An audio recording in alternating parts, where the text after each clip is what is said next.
You still blagging sweet broccoli like polos, lad? Every day and night. What happened there, lad? So the lads in work were telling me about when, like, you were in Jordan and the fellas were giving brochas. And you just threw one in your mouth and started foaming. No, what it was, I've literally, it was one of the days when normally you're going up hills and there was a bit of scenery. There was a day we were on a road and it was just heading into Iraq. It was hundreds of miles long, but it was just a straight road.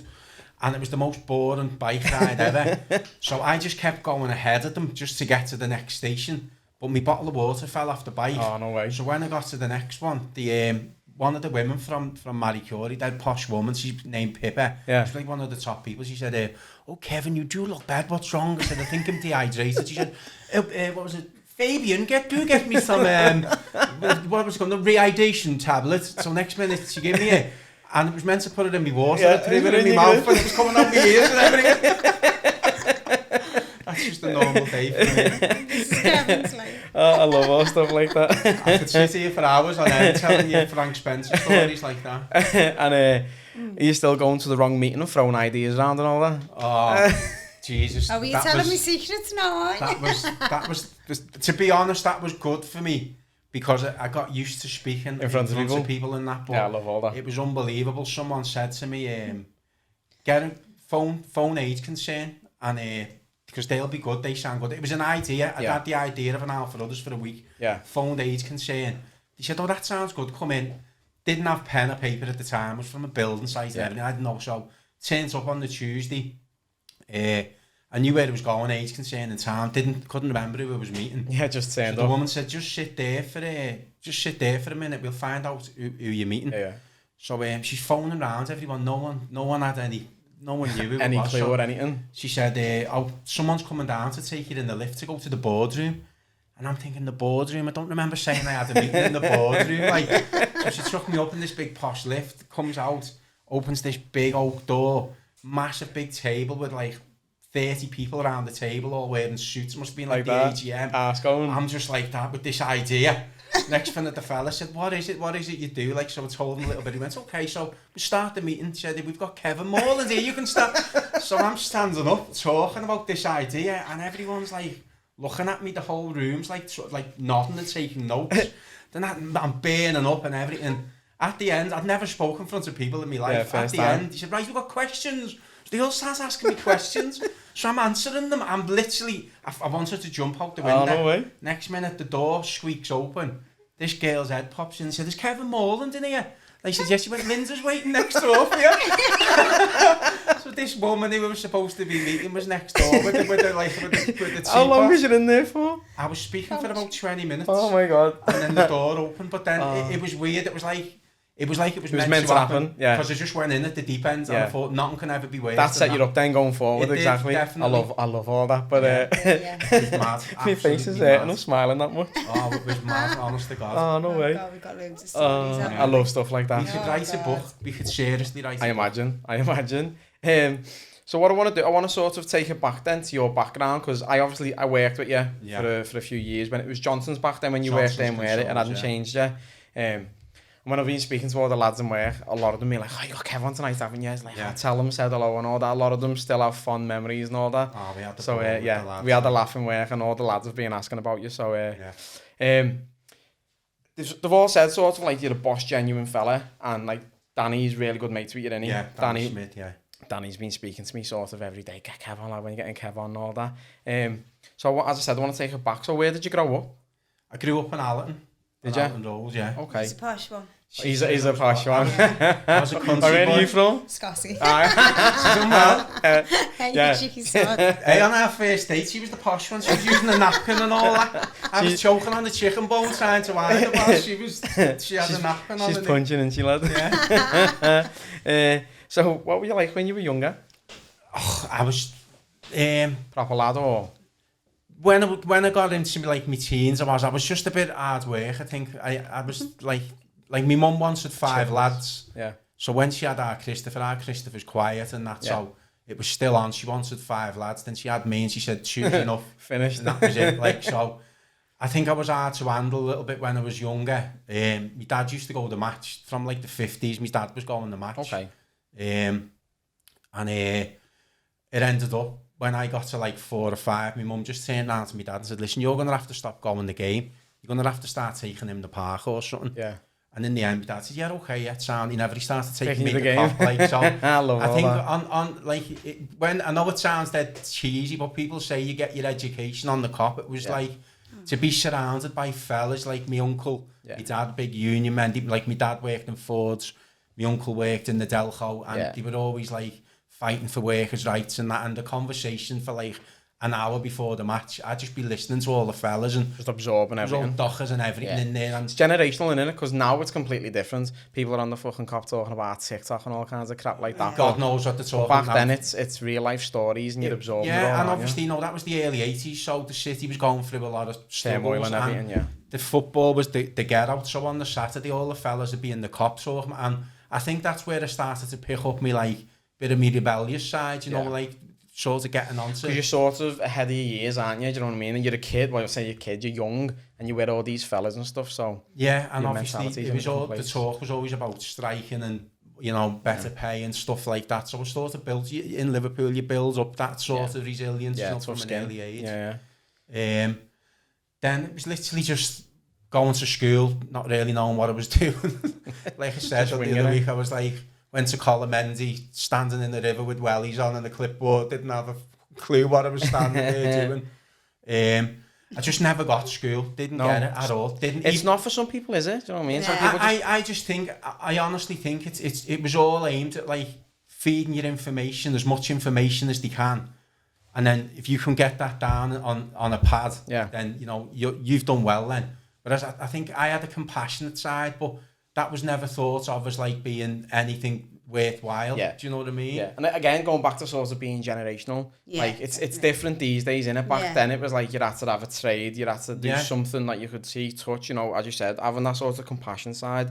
Probably frowned upon back then, weren't it? I'm saying back then as if you're dead old and all that, It has, it's changed. But it is, I mean, it's, even the times when I'd try in class, like half the time you should just leave us on our own in the end, but even the times when I think I'll have a go here, and I just didn't get it, just couldn't get it. It's really tough for some people, and even like you've met me 3 kids before, they're completely different. Like the middle child Archie, he's autistic, but he's like Rain Man, he's just really advanced, and like he's 4 years younger than Lila, and the stuff in like her schoolwork she just doesn't get, and he's just like, I know the answer to that. Different way, isn't it? And it's just a different way. She's just like, it does her head in, because she's like, why can't I get it? And I was like, people are just fucking wired differently.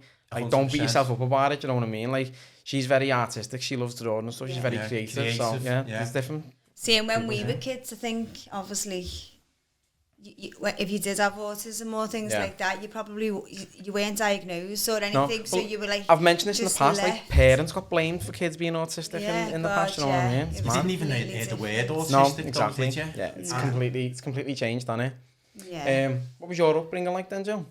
It was lovely. Scotty. We never had much money. My mum and dad both worked, low paid jobs, but we had the love of everything, do you know what I mean? So you can never ask for it, innit? Yeah, and I think when you're a kid, you want to have the best of everything, but your mum and dad couldn't afford it. So little things like that just go, oh God, you think that you're hard done by it. Only when you get older, you realise when you've had love as a child, that is the biggest gift you can ever have. It's scary, isn't it? It is scary. Like, and it costs nothing. Exactly. Like, now that I have my own children and all that, I look back and I think, how did my ma do all this? My dad died when I was 5. Like, he took his own life when I was 5, and my mum went through different marriages and stuff, but I was like, I never ever went without, and like, I took it for granted, because now with 3 kids, I'm like, how the fuck did she manage that, working 3-4 jobs and everything? It's scary, isn't it? Yeah. And I think, obviously, so we obviously had a brother and sister, and then when I was 15, my mum and dad got pregnant again, and we had a little brother. I was just like, oh my God. No. Chaos. Yeah, but no, we was so good. He got out, we went to Wales, he went to America, but but it was lovely. But then when I got to like 15, I was in a really bad car crash, which knocked me back, nearly died. Yeah, nearly died. I was on life support machine for 3 weeks. What happened? Just in a car with my friends when you're young and that, going fast in Wales it was, and just crashed into a wall, but we all should have died, but what it was, we crashed into a wall and not a tree. If it had been a tree, they says we'd have all gone. The walls broke down, the trees stayed, that took us, But yeah, my face and everything got ripped off. So that was when I was 15, and then when I was 16, I met me little girl's dad and that, and then that was an abusive relationship for like 5 years. So went through really, really hard times for like from when I was 16 to 22 as a little girl at 19. And you're still really young, aren't you, at that age as well? 19, well, yeah, I was a baby, but I was going through court. I was having like, he was climbing through bedroom windows to batter me and everything. Oh, you really? wouldn't? Yeah, oh so God. I think obviously going forwards with an eye for others in a bit, this is obviously where my passion comes from, and especially life experiences. Yeah, definitely. And then when I was 22, went back to school to go to college, and got me like my GCSE English and maths, which I couldn't get because I'd left too early. School with my car crash. And then I become an accountant for an international company, flying to America and everything. So, but I used to have to bunk on buses to get to college, and I just think obviously, with my life experiences, I want to be able to give back to. Yeah. I could easily be on like 50k plus now. My daughter's 23, she lives in Spain. I could be in like the mega bucks, but when you've got a passion, it's about what you get back from it as well, innit? Yeah, I mean, don't get me wrong, there's days when you just think, oh God, you know what, it would be so much easier if we both had our own jobs, and even working together, that brings like about like bad things, doesn't it, as well? They always say never work with your life partner. It is hard, because you don't switch off, because it is our baby and our for others. And it was never meant to be what it is, if that makes sense. It's just grew legs, hasn't it, over the years, and you're like, some days you're like, I'm going to give it up, like this was a couple of years ago and that, but then something happens and you're like, it's like the universe is telling you not to. It's put it there for a reason, you've got to run away with it, haven't you? I do feel like, I mean, there's been times when, like, we've always worked and run an hour for others, and then there was times when I'd go back full time, like painting, because I had to financially. And I was falling off ladders or like getting struck down with illness, and it was like the universe was slapping me on the head and saying, you've been put on this planet to do that. You're here to do that. You're not here. You've got to listen to them signs, haven't you? You can't just fucking ignore them. Yeah, honestly, it's mad. It's been absolutely crazy, hasn't it? So thank you very much for opening up about that. No, and listen, you should be proud of yourself, because you've done amazing where you've come from to where you are today. So I mean, I always wanted to give back to domestic violence, so obviously I went through a really bad struggle from when I was 16 to 19, well 21, sorry, I had Laurie then. And then at that time I wanted to kill myself and everything, but obviously I had this little, it was so bad. Obviously I'm not going to go into much detail about the person and that, but it was really, really bad. And I always thought, like, I want to kill, at 21, 22, wanted to kill myself, got the strength, and then went on to studying, and then went work full time, had a little girl on my own, and it was so tough, even up to like 35, watching my mates go to Ibiza, you know, I just couldn't do any of that because I was a single mum, and I just had an ambition of being an accountant. And I think I remember one day flying into New York business class at work, thinking, I was crying, just take a step back, and crying, thinking like I've just got off like probably a big massive flight, do you know what I mean, business class in New York City, 35. I used to bunk on buses to get me little girl to college. I used to go to court with me little girl's dad, you know, fighting him. Come, it's scary, innit? And I just thought I need to give that back, and I was going to give it back to domestic violence. And then when I met Kevin and he told me about an hour for others, I was like, and it just all seems to like... Yeah, as you said before, the universe, everything happens for a reason, doesn't it? I just met her and had this jigsaw and just lashed her on the table. And, just said, and it was like, we were just literally, where do we even start with this? Because it wasn't... So, I know you just met a couple of months after your idea, didn't you? Yeah. So, I want to touch about the idea before we go about when you met. Yeah. So, where did the idea come from? Like, what mindset were you in when you were having these thoughts? The idea, I'd always been a painter and decorator, but it wasn't me. I know loads of lads love painting and decorating, so I'm not slamming that because it's made for some people. It wasn't me. I wasn't made for it. I always knew. How did you get into it then? Because I literally left school with nothing, and one of my mates was going to council to put his name down to be a spark for an apprenticeship. He said, why don't you come with me? I just went painting. Bang, And that, because I think I painted a fence with my dad. Next minute, he never got the job, and I got the job, and I was like, I was terrified of heights, and they were sending me up ladders and everything. It wasn't me, so I'd done it for years. I hated every minute of it. And then I used to complain to one of my mates all the time, saying like, I hate this job, God, if I can't bear this job. And at the time, he was working for a company, recruiting like an agency, working in like kids' homes and schools for kids with challenging behaviour. And he said, you'd be brilliant, like, working with me. Yeah. So I ended up putting my name down, I'd done it, and for the first time, I was going into work feeling like I wasn't in work. I loved working with the kids, and everyone was saying, you're made for this job. Not a chore when you've got a bit of a passion for it, I could see I was having a real positive influence on the kids and that. Yeah. You're getting feedback from their body language, their emotions and everything. You're not getting feedback from a wall that you're painting, are you? Do you know what I mean? You're putting screws in seats in a car factory. It's just not doing it for you. So I stuck with the in the kids' homes and things, but I got sent to Preston, and financially it was a nightmare. Preston's a fucking shithole as well. Oh, it was horrendous. It was just I had to go for 2 full days, then come home. But I was just. And then in the end, I think I met Kev Carey at a funeral, and Kev Carey said to me... Boss lad Kev, he said, there's jobs going in our place, you know. He said, so he told me what it was. And then I thought the money was brilliant at the time. The automotive business pays well, like, doesn't it? Yeah, there was loads of work.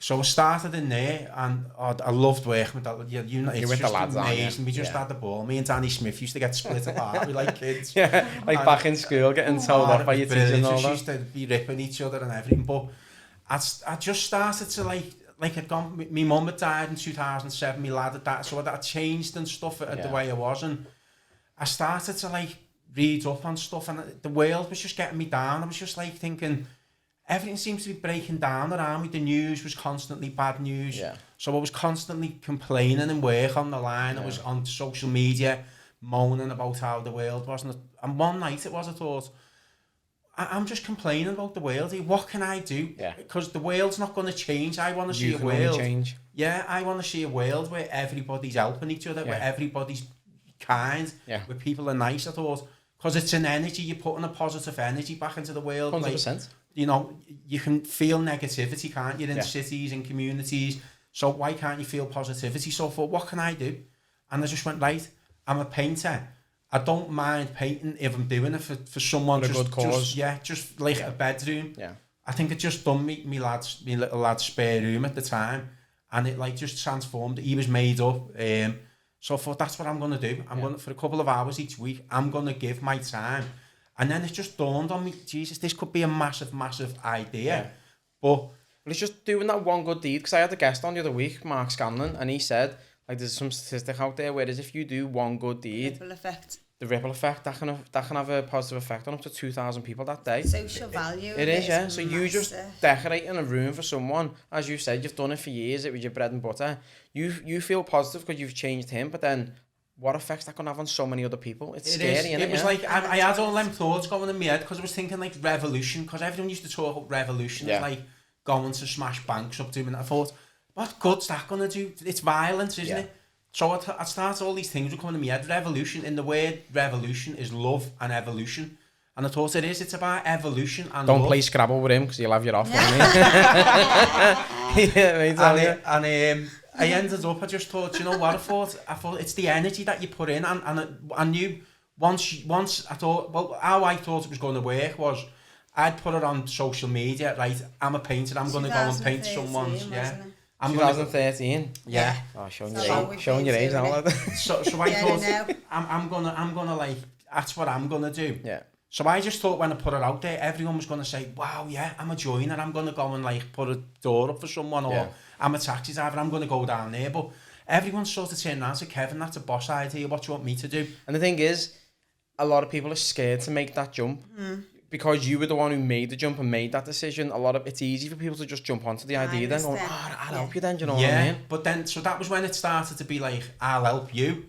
And I was thinking, I was in a factory at the time, wasn't I? And it was like, then I'd met you not long after, didn't I? So was it 3 months after you had the idea then? 3 months after. So where was it when you met Jill then? Was it formalised, or was it just you still having ideas and then just doing little bits? I had ideas at the time. No, had you acted on anything? You've met the lads. Sorry, I'd met a few people who had come forward and who were in the social like side, and they said, Kevin, this has got real legs, like to be something, to be an organisation, because obviously you're getting skilled professionals to give the time, or businesses free to like community groups or, you know, to people in the community. This is like a link that's missing. Yeah.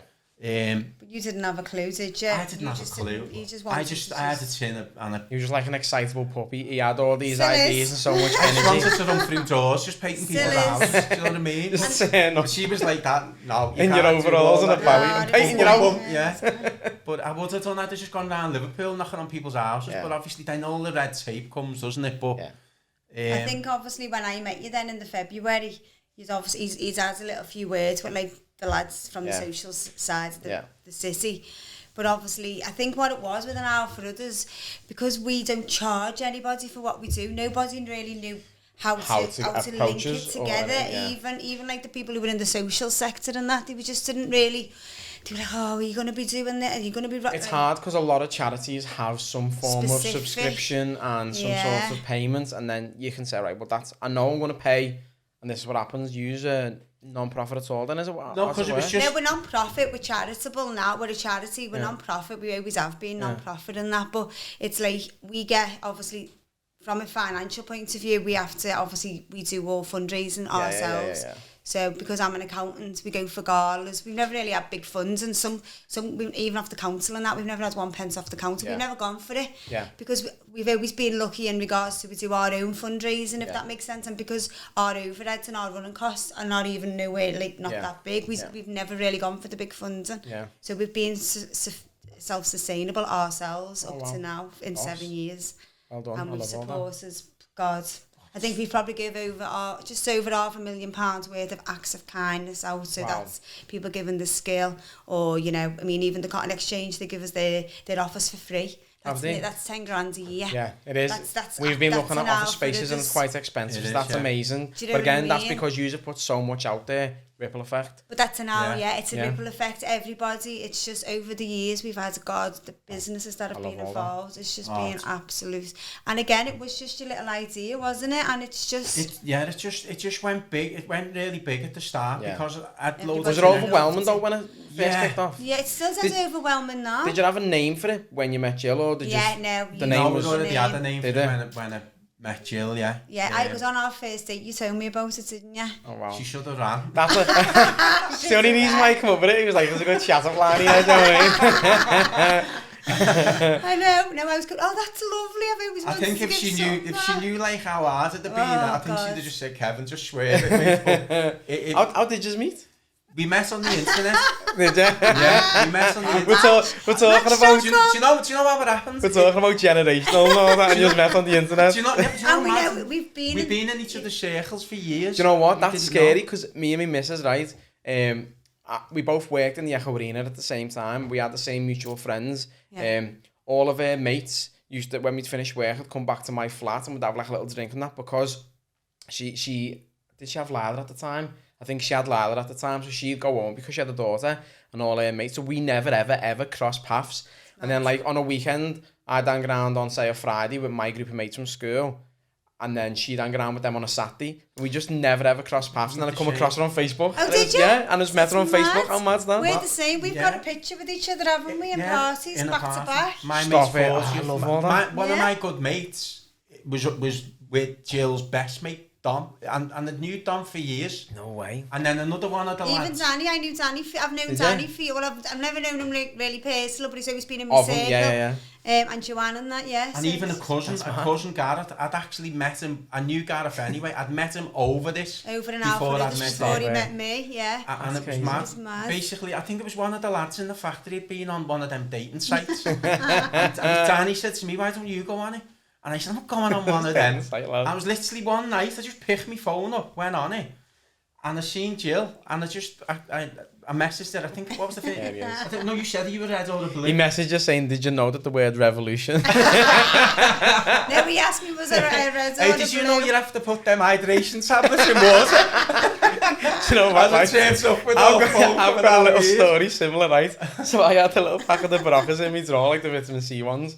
And I've been putting them in my bottle of water for weeks and having them every morning. And I got in one day. The little orange ones. And I had a bottle of sparkling water and I was like, hey, that'd be like fancy, you know. So I put it in. It's fucking exploded everywhere, all over my face, my laptop. I was like, why did they put it in sparkling water? I was cleaning off the walls and everything. Imagine what it was to see it inside. They were doing that. Tell you. It's mad. So you got on the dating app then and fell in love straight away, was it? Well, she swerved me at first, but I think it was all coming out now, innit? She said either a red or a blue, and I said a red, and then she never got the thought, oh, she's a blue. No, you know what it was? I didn't really like his pictures. I know that sounds bad.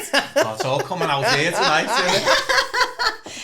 And then when we went on our dates, I'd said to you that I've night, been catfished, he's alright. No, I was like, I'm going to... She was thinking I was going to turn up with love and hate on me knuckles. So I said, right, I've got like a meal tonight, so I can only come for a coffee tonight. And she's blagging me, she'd had the meal the week before. I love all that. Oh no, I'll tell you what had happened. Yeah. She got in touch and she said, should we meet then and have a coffee? So I'm like, a coffee? Like, have a pint? Pretentious so that, when, yeah. when it was in the, when it was with Danny and all that on the line, I was saying, she wants some coffee, and they're going, she might be a recovering alcoholic or something like that. Writing stories of you already. I was thinking, what am I going to do with the coffee? I was all shocked, you know what I mean? But then when I met him, I walked in tonight, I was thinking, I said to my sister, because my little girl was 14 at the time, I said, just watch it out. I said, I'll be back in a bit, I don't even really like his picture. And when I seen him, I went, okay. Yeah, a little bit of and alright, then he was going, haven't you got your meal now? I was like, yeah, it's alright, I'll have mine. But yeah, she was invested and from the rest day one, is that was it. history. But then it was mad because when we were talking, it was like we literally had been in the same. You know, I used to hang around in Kensington years ago, and that's where Gill was, and it was the same group of people and everything. Yeah, we should have passed like a long time ago, but we just. But again, I know it's cliche, but going back to sort of the universe and stuff, everything happens for a reason. It's written in the stars, you know. You were meant to cross paths at that point because you have, you know, joined forces and helped each other grow. So, you know, it happens for a reason, doesn't it? Unbelievable. But just like quick, when you're saying about like didn't like his picture and all that turn up for dates, it's mad. It's mad what people do for dates, because I remember my mum's husband, who she's with now, when they first met, I think I was about 14 or 15, and she didn't want to tell me that she was like dating. So she went for a date and I phoned and I was like, where are you? And she said the snarl she got in the restaurant because she didn't want to tell me she was with a fella. So she was like, I'm just out with my mate Gina. So all these people snarling going, you cheating little bitch. She must have thought it was her husband on the phone, didn't know it was her son. How funny is that? Or he was called Gina. Yeah. So, but then that was our second date, wasn't it? When we went to somewhere on... After that, yeah. We went to Lark Lane. And like I'm you know, with like forks and knives, and all, I don't know where to start and everything. So I'm sitting there. Fingers. So it's I always find it dead awkward when you're eating on like in front of people and all that. It is hard, like. Because normally I'd just be like that and I'd have gravy all over me. Dinner medals everywhere. Anyway, she sits down. Obviously she's this accountant and all that. So I thought, she's from like a big posh family or something. From Scotty Road. Sat down like that. Puts the napkin on the thing like this. Goes, tell me all about yourself. Tell me more. And I'm like that. Then she's having like one bit of food and putting it down. So I'm doing what she's next minute, a bit of jerk chicken stuck in my throat. I was going, please turn round, please turn round. She turns round and I was like that. I said, I know what, I'm full up. I love and little did I know, when I met a family, they're all like proper Scotty Rovers, you know what I mean? Hey, what do you mean by that? They all love that. About commoners and all that. Hey, country boy. They all love the story. He's from Allerton, look at him. I'll be honest with you. My mate was saying the other day. He brought his own cutlery and everything, didn't he? My mate was saying the other day, Jill, so is Kevin really from Allerton Rose? I was like, yeah, he is. He was born and bred. He's quite posh. Quite posh. Moving up the L's, aren't we? Yeah. So then when you met then, and you said it started sort of gathering pace, so what direction did you go in then? Obviously you had all these ideas to give an hour back and help people, so how did you start to formulate the charity then? So I think what it was, obviously from business side, not business, but obviously from the setup side and things, obviously there was a few guys who was involved with it at the beginning, but again they didn't know which way to take it. So that was I met you in the February, didn't I? And then that was in the June, you created a community interest company. That's what the lads told them to do. But then everyone just seemed to like think. So when you say community interest company, I seen a post saying a CIC. Is that what that is? Yeah, that's a CIC. Okay. So what is that? That's like, so you've got like a limited company and a charity. So it's a middle of them. Okay. So so you can apply for funds and things like that. It's not regulated as much as charity. Yeah. We were just informed to be because we never had a clue, did we? Yeah. You're looking for guidance at that point, aren't you, as well? We was. Yeah. I'm still looking for guidance now, aren't we? It's crazy. And still learning, aren't we? I was working full time. I just got made redundant from my accountancy job when I met you at night, and then I said to Kev, come out of work. So I funded you for 8 months, didn't I, for him to go to get the idea. I was in the city, if that makes sense. Yeah, I was meant to get a mortgage, but I never got one. I ended up funding Kevin. That is love that, innit, lads? You know what I mean? Yeah, it's mad because I'd only just met him 4 or 5 months before, and I'd always been like a single mum, and I just thought, God, when the redundancy come up, and I love my job, but the redundancy was really, really good, and I thought, right, that is going to get me on the house ladder, and it's going to put me to the next level for me and Laurie. Yeah. But then I met Kev and said... From flying business class and all this money to like sitting in Wetherspoons. So for the first 8 months, it was just... Well, for the first year or 2 years, it was just building, wasn't it? Blocks. We set up the community interest company. What we didn't realise was if you apply for funding as a community interest company, you've got to have a financial sustainable arm, but we didn't sell anything. We didn't have a membership scheme or anything like that.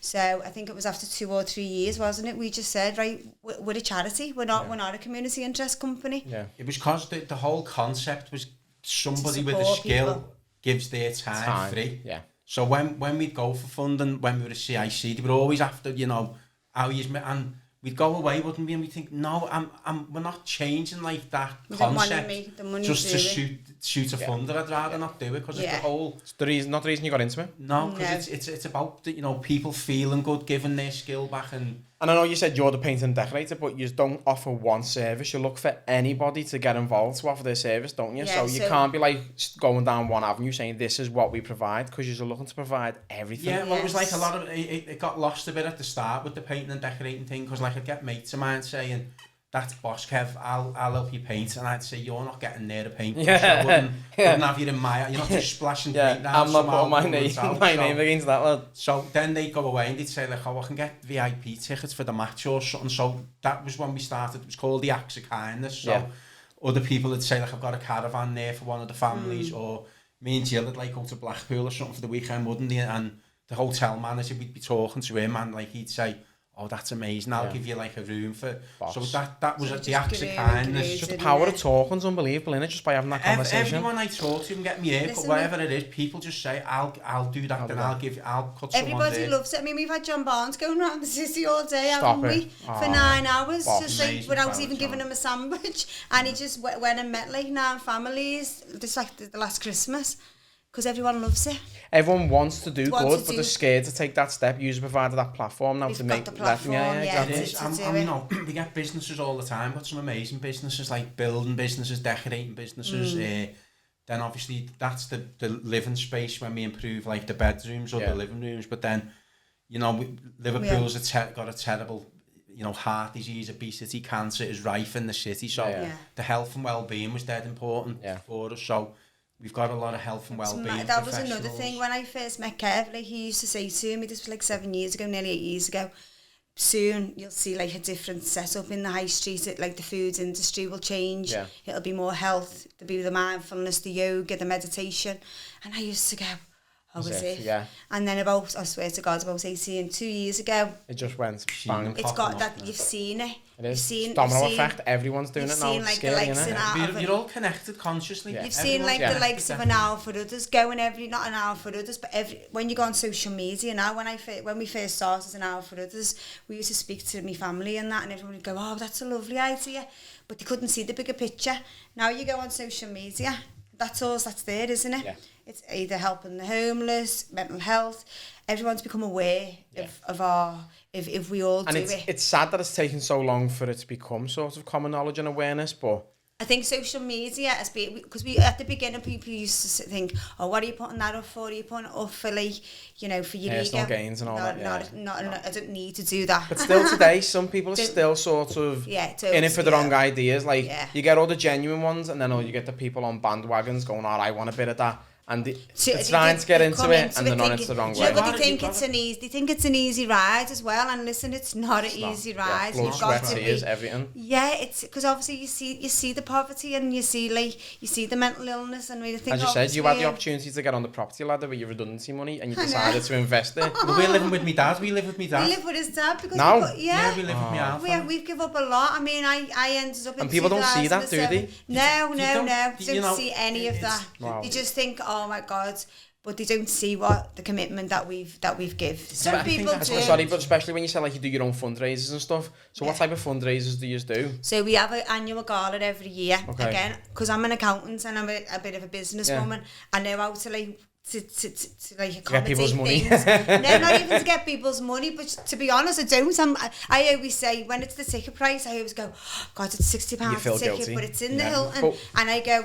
All of that money is spent on the night, so I literally have the best nights. Yeah. Like, but again, doing a gala in the Hilton, that's £60 a ticket. People aren't going to look at you to go, they're living in his half-fella's spare bedroom. Do you know what I mean? They don't, because they just see that. They don't realise the grind and the dedication. It's hard, honestly, it's hard. It's you know, we could be so much better off if we were just concentrating on ourselves. From a financial point of view. Not only financially, but also... Yeah, even our relationship. You take a lot on. A lot on. You want to help everybody. You want to do your best constantly. You're sometimes taking too much on. Yeah. Do you? Yeah, 100%. I think we did. We used to, didn't we? But I think we've learned to have like a level ground now. We've got our services that we provide. Yeah. Up until January this year, I was working as a full-time accountant still. Yeah. So it's only this year I've given up my accountancy job. Okay. Half my salary. That, I mean, obviously I do get paid now from the charity because it's either I couldn't do both anymore. Yeah. And you've got to put food on the table. So I'm nowhere near. Yeah. Obviously, I've just give up like 50 grand plus job. Do you know what I mean? And I just accountants well paid as well, aren't they? So obviously in your career ladder as well. I could be a financial director, and I'm only 42 years of age. Yeah. By the time I'm 40, I could have been a financial director now, and easily. I could be on like 80 grand plus. Do you know what I mean? Wow. But that your life goes in directions, doesn't it? That like so for the first time in 6 years, we've got like a level playing field in regards to our relationship, in regards to what's important, and obviously getting the structure and everything. You've learnt lessons along the way, and you know what. It is a learning curve. I mean, like I say, then you want to help everyone, and at the start I did want to help everyone, but then unfortunately there is people who will take, and they don't want to help themselves. And this idea, I'd rather not do it than just be a charity that gives. I'm not doing it for that, to get a picture, to go and give. I'm doing it because I want to create a better world. Yeah.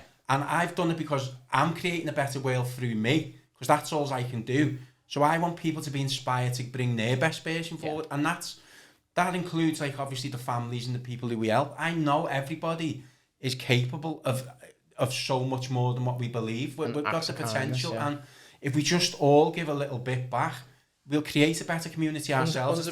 It's so easy to do, but it seems a million miles away because no one wants to. Because what it is, you get so many people who say you'll never change that won't work. That what they're saying is, I'm not willing to change. I'm not willing to take responsibility.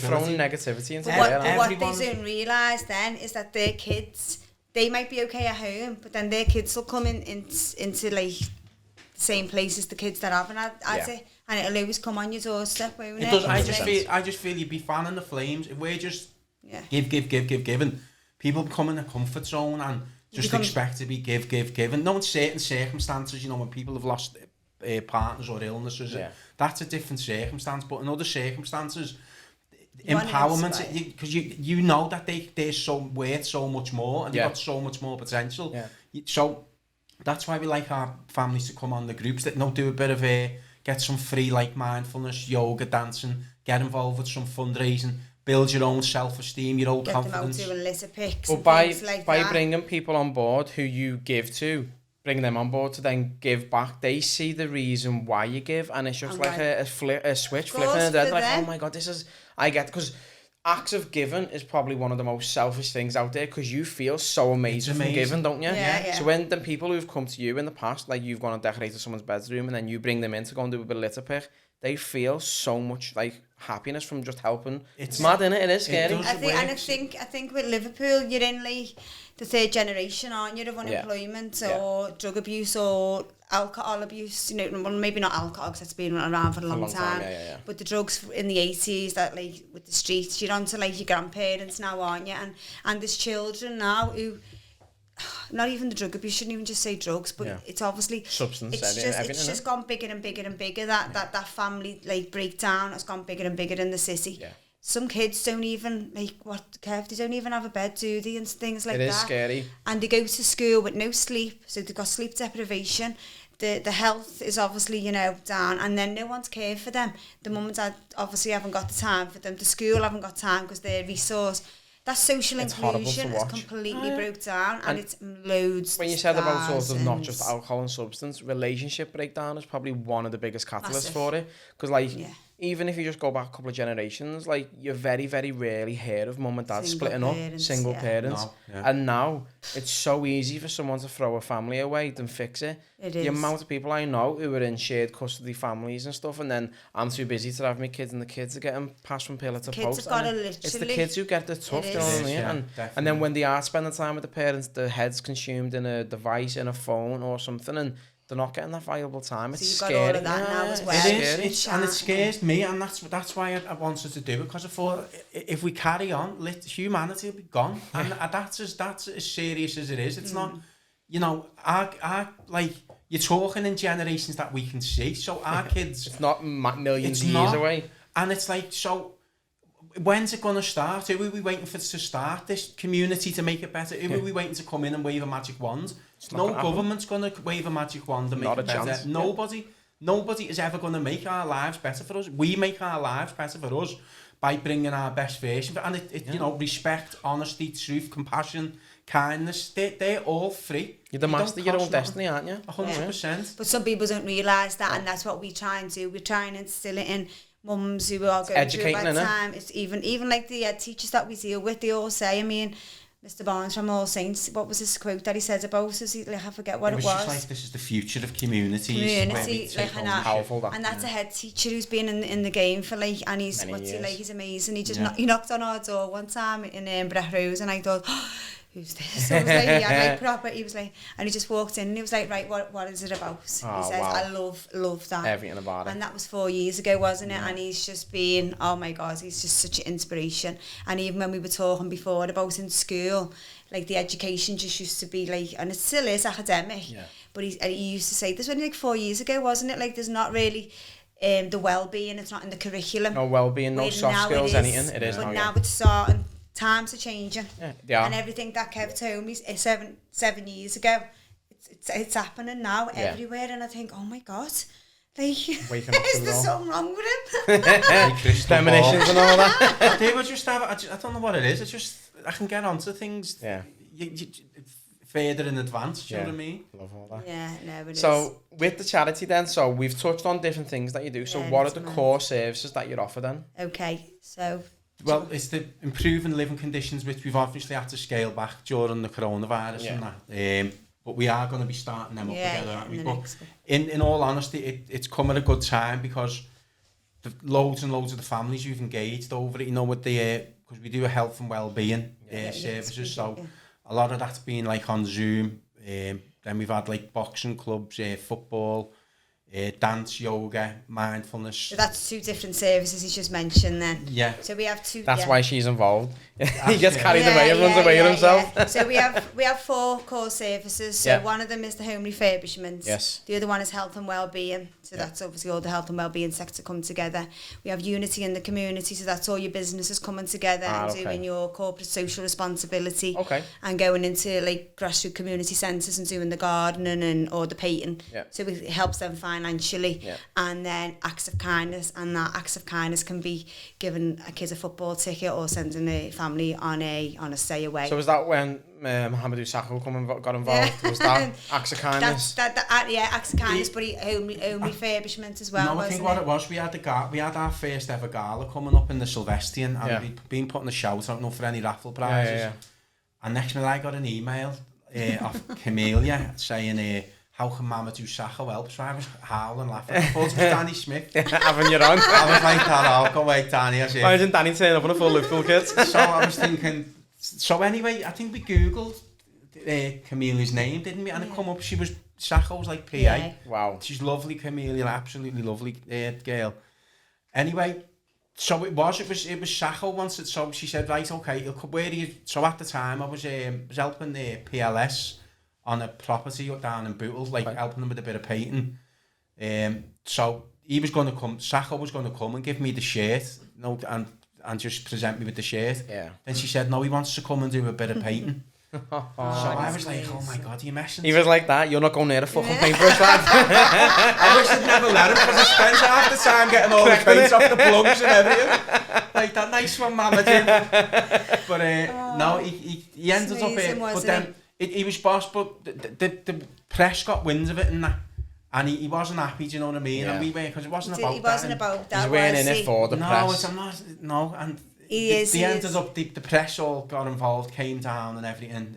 He came, we give him... Yeah, but it does help though. You say you don't want it, and we don't want that for your ego. No, sorry, what I mean is don't do it for that, do you know what I mean? You weren't getting involved with the press just because it was and he sort of said that, he said, look, I don't want this story to be about me, I want this to, use to get the awareness and that. So he was brilliant, he came down, messed all my plugs up and everything, painted all over them. But then he literally sent he come to us another time, didn't he? And he said, I want to send 3 of your families to Disneyland Paris. Oh, wow. So I said, well, obviously we deal with a range of families from different backgrounds, whether it be poverty, bereaved, or you choose. So we give him the opportunity to choose the families, and he says, I want to send families who've been bereaved.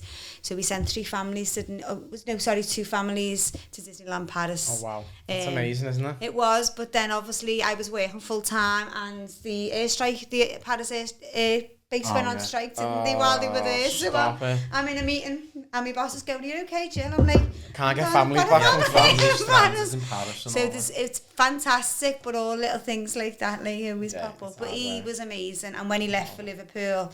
He just said, his PA said to us, he wants to help everybody. So when she joins up with him, she just said, you can't help everybody, Mamadou.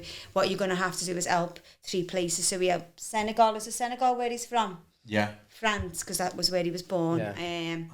And then whichever Palace, club. London. So now it'll be South London where he'll be helping. But he supported us with loads. That's unbelievable, isn't it? Yeah, we ended up in his garden, didn't we? Yeah. He's got a phone call just to go and catch up and that. We've met loads of them, haven't we? He's sitting in his back garden, his wife was doing his tea and cakes. Just like a dead nice family. Oh, listen, we could literally write and then the thing he didn't, we got a phone call off the French, this French TV media crew. Yeah. They were doing like a sports programme in France, like a proper a match of the day or something. And they were over for Liverpool were playing someone at Anfield in Europe. So they said, look, we're doing a piece on French footballers and the community, and we know Sacho has helped your charity. Can we meet you? So we said, yeah, all right. He said, where should we meet you? The Jolly Miller. So he turns up at the Jolly Miller. I just thought he was just going to be taking notes or something. And he has all the cameras in the Jolly Miller with a big van. So next one, when we get in, he said, the lighting's not the best. The lighting's not the best. And he said, have you got anywhere else to go? So he rang me and said, we're coming to the house. I was like, the house is a mess. So we were living in West Derby at the time, London, so we drove back and come down our road, getting followed by this big French TV film crew coming in the house. She's running down, trying to clean round them and all that. Oh God, I was just throwing everything behind. It's the same today, because I have our little guest in my dining room. I have to tell her in advance, and I forgot, so I texted before, and I was like, oh yeah, I've got a podcast tonight, and she was like, shit, got in. Kids are all running around, putting washing in the washing machine, rubbish in the bin and everything. You love stories like that, but it's part of the fun, isn't it? Exactly. It's the memories, isn't it? It is about being real. Yeah. So with the 4 core services you're offered then, so when you said and Sacho got to choose the families, how do people come to you and get the help? How do you pick people? Do you wait for people to come to you? So that was at the very beginning, wasn't it, really? So it was obviously we chose the families. I mean, we obviously, you choose your families and things at the beginning. Now what we do, is we have the 4 services. So the acts of kindness, it can be for anybody who's going through bereavement, or people refer themselves, or families refer themselves, or organisations refer themselves. Because it's hard referrals, isn't it? Because schools, organisations, we're linked with the hospitals as well. God, it's just linked with other charities and organisations. Because referrals from other people is quite tough, because people might see it as like a bit of a weakness. I don't want to be seen as like needy and needing help. Part. So that's the very hard part. I mean, that's why I'd try and push it to community with a community, and you know, the amount of people who we help, who 1 minute everything's been fine in their life, and then the next minute something's happened, and they need, I mean, for instance, out of your control, innit? Well, there's a family we helped, lovely family from Ghana. They'd moved from Ghana to London. The husband was in university in London. Yeah. They ended up coming up to Liverpool. I can't remember why he came to Liverpool, and they came up to Liverpool. The husband, the wife, and the little girl, and she was pregnant, the mum. While the mum was at work, the dad was minding the little girl, and he dropped dead in front of her. He had a massive heart attack. He was as well. And he was fit and healthy, but they had no support network in Liverpool, so the school referred them to us.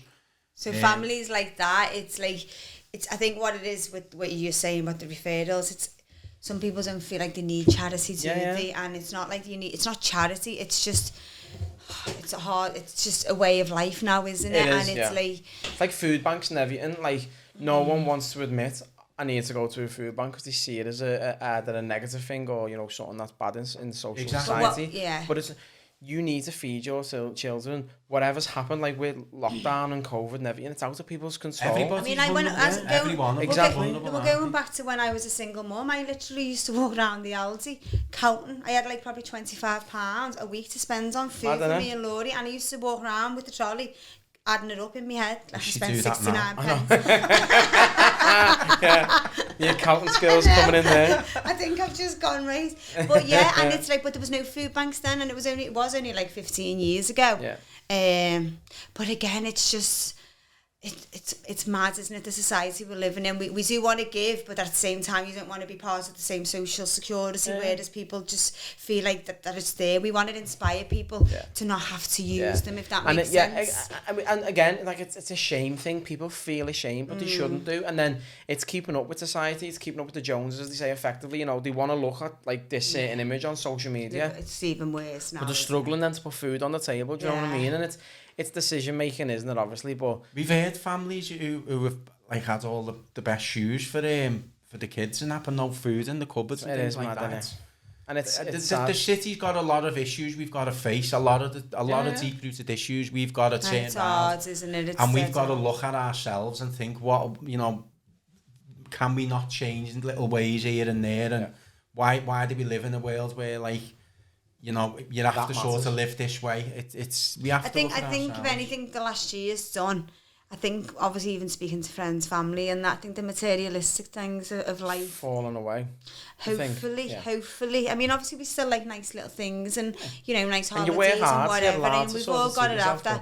But I just think about the meaning of thinking of others. Yeah. But we've got to get it to the kids, the teenage years, because that generation, it's like, it's hard. It is, and that's what you've got to crack into. So again, going back to Mark Scanlon, so he's got a Wake Liverpool, and he does all his kids' classes for free. And he goes into schools, and he does like sessions in schools, and he teaches kids and stuff.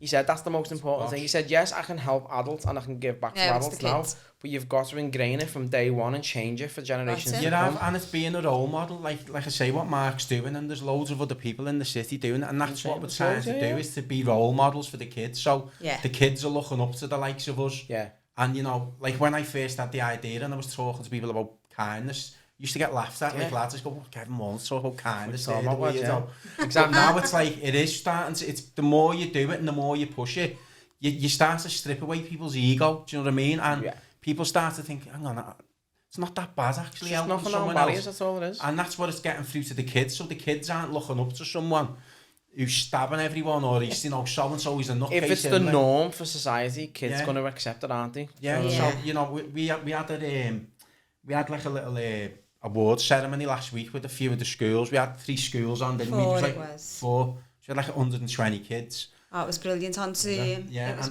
just a community champion award, wasn't it? Jointly with Morrison. So before it started, I said to all the kids, who wants to live in a better world? They all went like that. So I said, whose responsibility is it to make it better? And they were all like that, and then I just went like that. I went, come on, and they all put their hands up. So it's getting them used to like, we're all a real important part of community, every single one of us. We're all cogs of the big machine, aren't we? Yeah, and if one of them doesn't work, the whole machine doesn't work. On its arse. So the 4 kids, obviously the 4 schools, the reason we had them was because Morrison's was soon a community champion, wasn't the awards. So they got in touch with us and said, have you got like 1 or 2? I was like, oh my God. So I had about 8, but some of them were older and we didn't really want to go into their schools because obviously they're embarrassed. Yeah. And it was just kids that have done things, and you know when you just typing back to what they've done, and you're like, this little girl, she saved her pocket money up and went out at Christmas and paid it for other kids. Another little lad helped with the drop-offs, didn't he, over the food, over the covers, and every single week with his mum. So we seen it, and then we had another little lad who's done a marathon within a month. He was 8, and he said to his mum, I want to raise money, but I want to give it to kids who haven't got food at Christmas. So she come to us, and he raised £1,600. We helped 240 kids over Christmas with the food. With like a food hamper, so we went to local businesses as well and got like fresh meat and fresh food. So these are like little community acts. When we were kids, you never even knew things like that, did you? No, exactly. Like when I was a kid, and I'm gonna put myself to shame here, but like I used to, you know, when the NSPCC like sponsor for me, I used to knock on doors, collect all the money, and that was my pocket money for the weekend. Like I was a robbing little bastard, you know what I mean? I was. And like if one of my kids done it now, I'd fill them in. Do you know what I mean? I'm like, what the fuck are you doing? That's going to kids in need. It's because we're aware of it now. Yeah. No one was aware of it then. Yeah. We weren't aware. Naivety in it. Do you know what I mean? So. And social media. I mean, I'm going back to the point where like people go, well, what's it like getting a picture? Or it's not. You're raising awareness of what the needs is and how you can help. And us help others. I've gone through my social media and like I've unfollowed so many people that I don't need to see. They're posting all kinds of shite all the time. Again, there's so many inspirational people on here. So the Minerva lads, Mark, Dr. Oz and all that. There's so many, Stephen Yip. There's so many inspirational people. I want to see that on my phone because that makes me feel better and that makes me want to do better. If you're just watching all kinds of crap, you're like, I'm just going to fall down that fucking rabbit hole, aren't you? It is literally about blitzing your mind with positivity and, you know, turning the television off and not listening to the telly and, you know, just everyone just taking responsibility and just, you know, not waiting for someone else to come and take responsibility for us. And I think the adults have got a big part to play in it as well, you know. I think Scouts, especially, we're all very opinionated, aren't we? We're all very... I think what we've all got to do, including ourselves, take a look back, step back and go, right, okay, we all might have different views or whatever, but you know what? Our kids, we've got to give them a better 100% way. 100% couldn't agree. This is what it's all regardless about, of our views and whatever, we've all got to just try and work together and inspire our kids to change. Love all that. So how can people get involved with the charity then? Okay, so we've got, obviously we've got the 4 core services.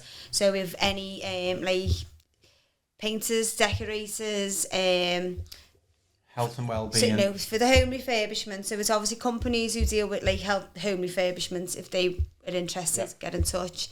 Any health and well-being sector, get in touch. So when you say, when you say health and well-being, then what does that sort of include? So it mind you, in our health and well-being includes like dance classes, doesn't it, as well? Look, if there was someone watching here and they were like, I don't know, a Reiki healer or something. Yeah. I always say it's what you feel. If you feel you want to give like an hour, 2 hours a month, just come and tell us what you want to do. Anything that you are. So we've got like solicitors and everything on board.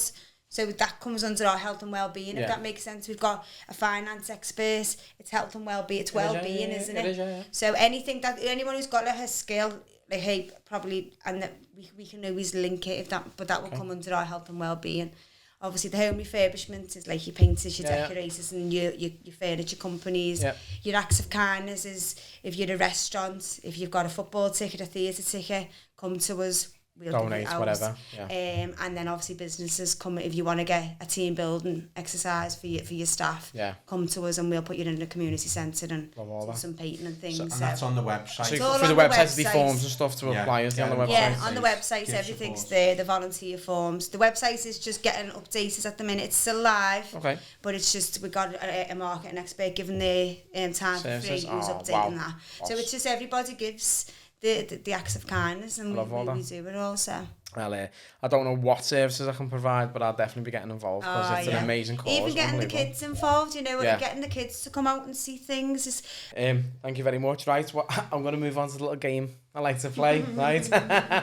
Why all the smirks now? No, you can play this because you're used to I've tried to go easy on you, so I have a little game where I ask people, it's called Everyone Has the Price. I'll ask you, normally it's some horrible questions to see what you're willing to do for a payout, so we'll have a little bit of fun. Right, you ready? It's time for Everyone Has the Price. Find out if you're nasty or not. Right, so this one's for you, Kev. So you're back in the Johnson Control days, right? For 300 grand, you've got to give yourself a Prince Albert with a hog ring gun. Oh, do you know what a Prince Albert is? No. A piercing through the end of his man bits. With an ogling gun. With an ogling gun. Yeah, 300 grand. I never got it in the right place anyway. All over the gap. So an ogling gun, right, for anyone who doesn't know.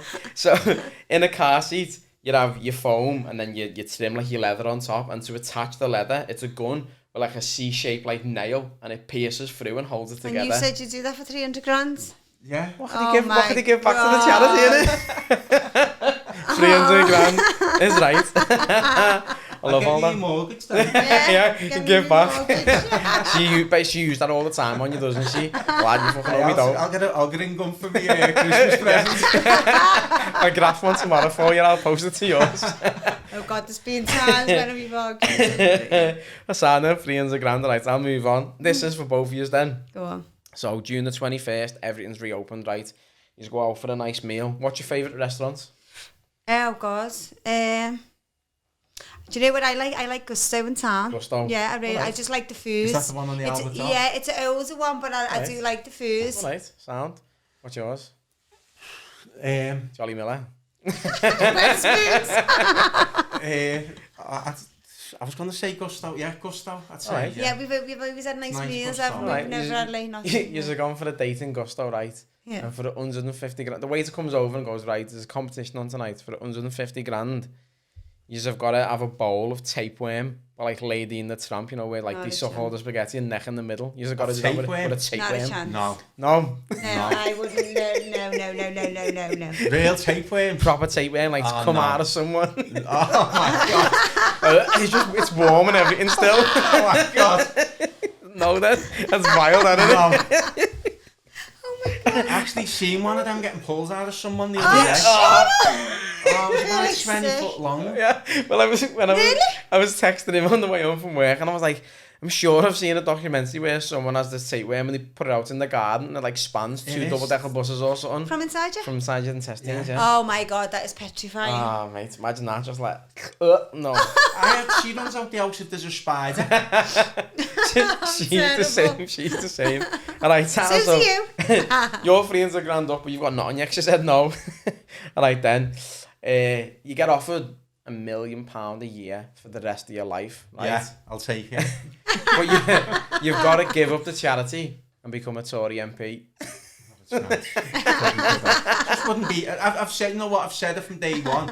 I'd live on a park bench if I stood by my own morals. You know what I mean? Yeah. I'd never do nothing today. So whereabouts is the job though? Fucking Southport, lad. I know. I was gonna say So then, alright. Last one then. So you've got an important board meeting for the charity, right? Massive meeting, loads of people there, and there's 200 grand on the table.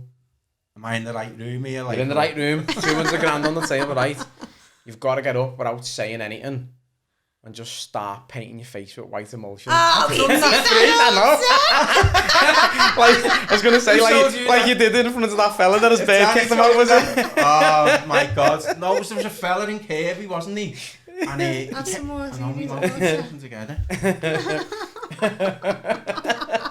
I've done that for free. No, he has. We were working on at what's it called, block of flats in Kirby, and the fella kept coming in, hounding us all the time. Like, he was always on the island, so he just kept, and he was being like aggressive. You know what I mean? So he'd go upstairs. His girlfriend lived upstairs. Like, so I said to Danny, if he comes again, I said, I'm going to paint my face in front of him. So he came and he was shouting up. So I just started painting my face like that. And he just stopped talking and he was going. Then it just went like that. I said, "You alright, mate?" He went upstairs, he sobered up, went upstairs. Next time he come running down, he said, "She's kicked me out." He must have been saying to her, "There's a fella painting his face." She said, "That's it, get out." And it wiped it off by then. I said, "You know what you're on about, mate?" That's more boss that. I love stuff like that. You don't have to break it for anything. He says he'd go on in, what's it called, Dragon's Den. He says, and everyone goes on making money. He says, I go on saying, "What's to do for that?" I'll paint your house for that, mate. You should apply for Dragon's Den, right, and just turn up and like, "Listen, anyone needs a room painting, I'll come to yours." It's like that. Yeah. Where's the cat, really? The new way. So 200 grand then in a board meeting, just start painting your face with emotion, yeah? I'll be All day. Love all It's that. even for 10 grand. Listen, I'm skint, I'll do it for the tenner. Not even asked. Sound then, that was funny, that nice one. So, what does the future hold for you then? It can be part of the charity, it can be personal, whatever you want to do. What sort of plans have you got for the future going forward?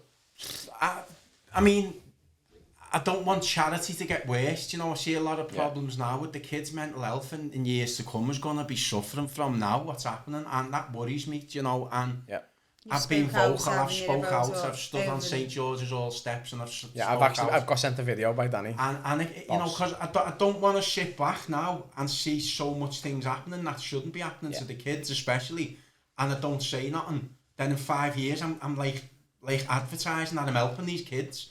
I don't want that. I want to live in a city that's thriving. And in all honesty, I'd like to be. I've started my own training company now to run alongside the charities, like Inspire and Change, and you know, helping people. In all honesty, I'd rather there wasn't a charity. I was doing that. Jill was doing whatever. But the concept of an Hour for Others was just everyone was just doing an Hour for Others. It wasn't a charity. It's a concept. Yeah. And the kids are thriving and. You know, and that's why I have been vocal during this time because it's important to me. The kids' futures is everything. It's massive. It's paramount. And I can't just sit back and not say nothing when even the poor kids are getting situation and that people are losing jobs and everything, aren't they? And you're like, it's gonna tenfold. Yeah.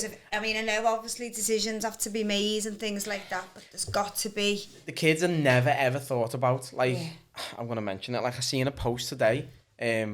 There's the company Zoopla, the Harlem company. They've got a new advert out now, right? And it's just a picture of two kids talking over a fence saying, "He's only 4, he'll make new friends." Meaning, like, don't worry about moving out because you've got kids. They'll make friends somewhere else down the line. Like, people just aren't asked about kids. No. Like, there's been a negative response to that advert.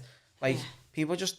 The kids are always thought about last, you know what I mean? Yeah, and it's absolutely everything that, it's the future, the future. And primary, it's the younger generation as well, because that's where I mean, one of the teachers that we deal with, she said, like, obviously the families that, who live in poverty, these are the families that live in poverty, whose mums, not even poverty, the ones whose mums and dads have got no time for the kids. They go home, the mums and dads throw the certificates in the bins. Then when they come to school, she said, because they've had no sleep or no breakfast, we haven't got the resource to support them. So it just starts from that age, doesn't it? And then they just grow.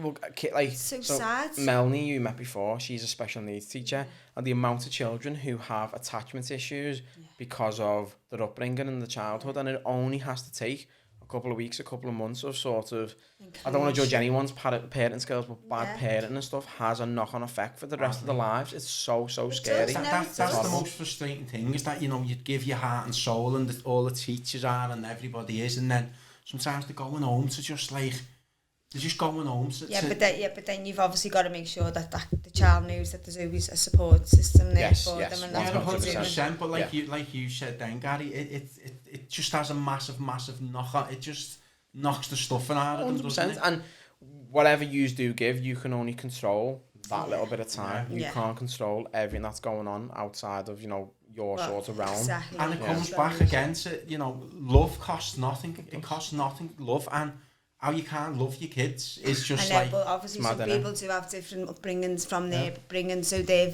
haven't had it. You've just got to reverse that. Exactly. Love costs nothing, but you can find it in Revolution. And evolution. Listen, thank you very much. I really appreciate your time. Gary, thank you very much. No worries, I had a laugh and it was very beneficial. What do you want to plug then? Websites, socials, what have you got? Okay, so we've got a website now for www.analfotothers.co.uk. Yeah. We've also on all socials, Twitter, Instagram and Facebook's under An Hour for Others. So we're all there. Thank you very much. Listen, it was an absolute pleasure. Oh, Thank you very much. no, See you later. thank you very much. No worries. Thank you. Bye-bye. Thank you. Alright everyone, today's episode is brought to you by Mogwai CBD, leaders in organic CBD. All my listeners can now get 10% off all CBD products at www.mogwai-cbd.com. That's MOGWAI-CBD.com. Alternatively, you can go across to the Instagram page, Mogwai_CBD, and just follow the link there to the website. Now, if you use discount code NOWTHEN10, that's NOWTHEN10, NOWTHEN10, you can get 10% off all products there.